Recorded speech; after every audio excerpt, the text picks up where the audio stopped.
इथे 1 लिटर दूध घेतलेलं आहे आणि जवळजवळ 15 मिनटं त्याला आटवलं आहे. तुम्ही बघू शकता इथे होतं दूध आटवून ते कमी झालेलं आहे.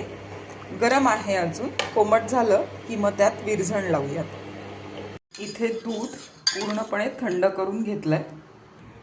माझ्याकडे आधीचं दही आहे, त्यातलं मी एक पाव चमचा घेतलेलं आहे. ते आता ज्या भांड्यात दही लावायचं आहे तर विरझण लावायचं आहे म्हणजे तर हे सगळं जे आहे चमचाभर पाव चमचा दही ते भांड्याला सगळीकडून लावून घ्यायचं आहे. आता सगळ्या भांड्याला आपण जे दही आहे ते लावून झालेलं आहे. इकडे जे 1 लिटर दूध होतं ते मस्तपैकी आटवलेलं आहे आणि पूर्णपणे थंड केलं आहे, कारण उन्हाळ्याचे दिवस आहेत. तर आता ज्या भांड्यात आपल्याला दही लावायचं आहे त्या भांड्यात मी हे दूध ओतून घेते आहे.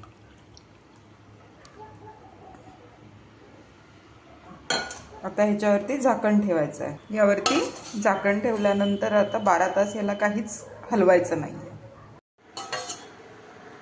सकाळी दही झाल्यानंतर फ्रीजमध्ये ठेवलं होतं. बघू शकता छान कवड्या कवड्यांचं दही तयार आहे. अशा पद्धतीने लावून बघा, मस्त दही तयार होतं.